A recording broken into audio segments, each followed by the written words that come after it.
opposing gloves here, and today we're going to be starting the melodic major scale exercise. I guess not really starting, we're going to be doing it. And so what we're going to do is we're going to take the 12 major scales that we built in the previous exercise, and we are going to make them here in a new exercise, except for we're going to be writing a melody in the 12 common major scales. We're not going to be doing the weird ones like A sharp major. Those were just exercises to get you familiar with circumstances where you might see weird things. So we're going to be writing in here, and there's an order I want you to do this in. There's a sound I want you to achieve, and there is a rule I want you to obey. I guess there's a couple of rules. So the first rule is no key signatures, okay? So if you use key signatures, it will completely defeat the purpose of most of this exercise.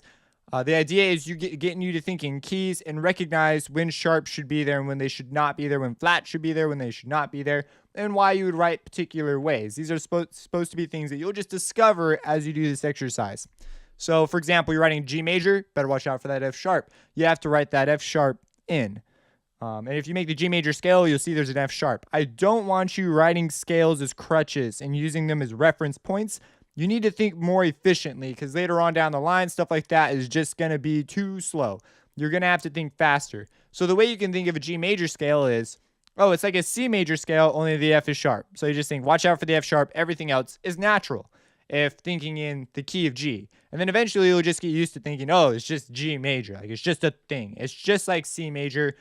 That's going to be it. And then for D major, that brings me to the order I want you to do these things in. So we're going to create these melodies in the order and it's the circle of fifths. We're going to be creating them by increasing a fifth. And the reason why is because you'll start with no sharps, and then you'll add one sharp and then two sharps. And so the idea is you'll see this pattern, and it will be easier for you to keep track of what should be sharp and not sharp.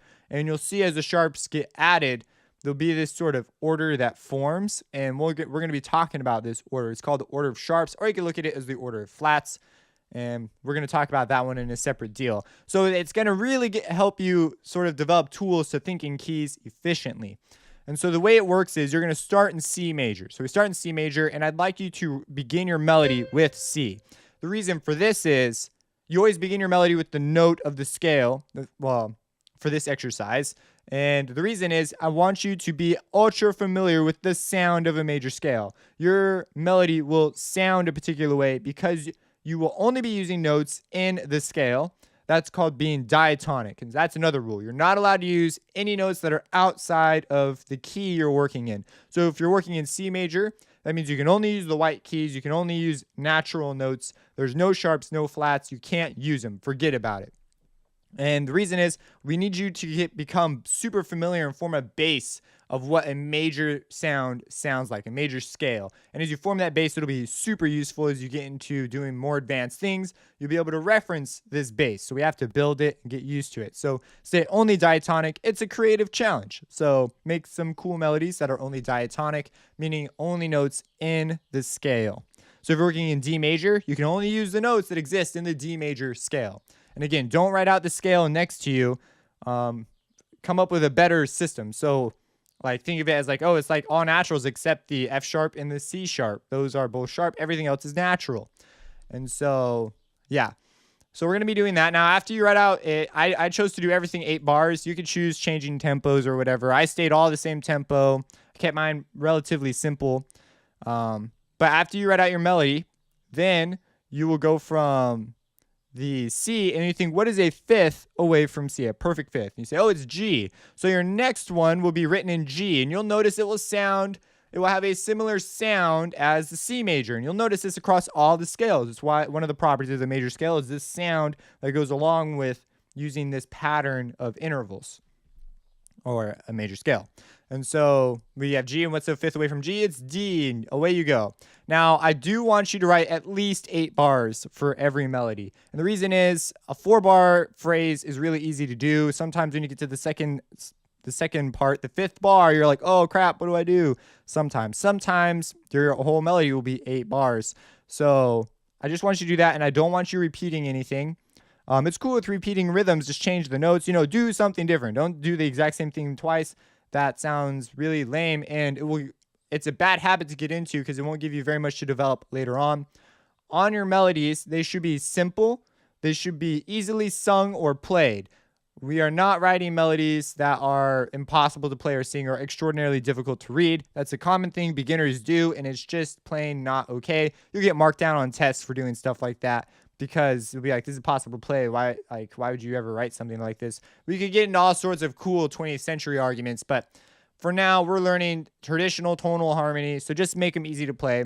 I haven't talked about rules of melody writing or any of that stuff, so it's sort of free range, just something that seems reasonable. Because there's rules about how far you can jump, and I didn't obey them all here. There's like particular ranges you would obey, considering if you're writing like 4 parts for like voice, SATB or whatever. So let's go ahead and listen to the first one. So now that I've gotten out all those rules, here's an example of a C major. I've written a reasonable melody and easily played. It's diatonic. And so here we go.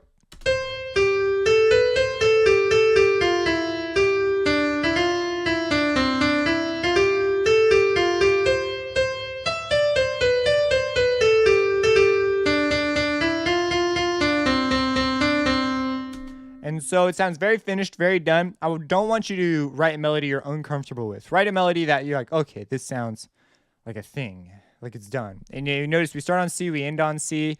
You're going to find that happens a lot when you write melodies you're comfortable with. So we'll get into these sorts of ideas later as part of the self-discovery exercise. So we're going to do G next. So I changed my rhythm, and you notice I'm only writing in one clef. That's just because we're not super concerned about all the clefs and stuff quite yet. I do encourage you to sort of switch between clefs, but if that's too much for you, don't sweat it. So, okay, we're going to start. Here's a G major melody.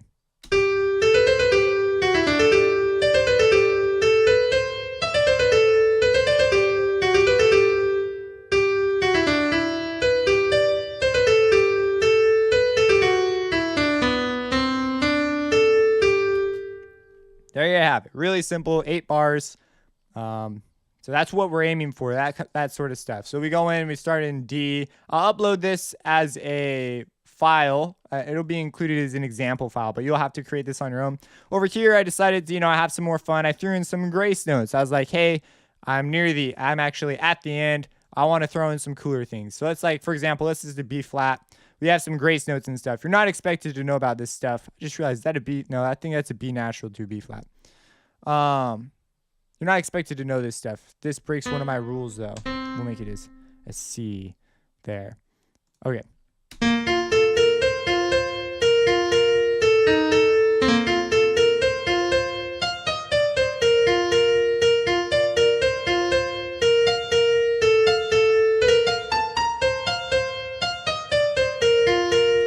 See, I messed up all my grace notes. Try to get fancy. But anyways, there might be like 1 or 2 errors there, in there. Just go ahead and drop a comment if you're like, hey, this note should be that note or whatever. If I missed it, like one of these.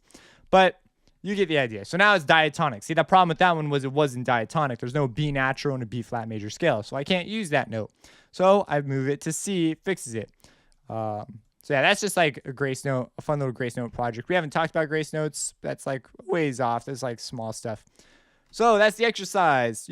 Drop your results, make a video and comment it. And I probably will have to approve it, but I'll approve it because it's just going to upload a playthrough of your melodies. Be kind of cool. And you're also, if people go check it out, they can like point out like, hey, you did this sort of weird or whatever, and maybe offer suggestions. If you have any questions, let me know. Support me on Patreon. I deeply appreciate it. And have a blessed day.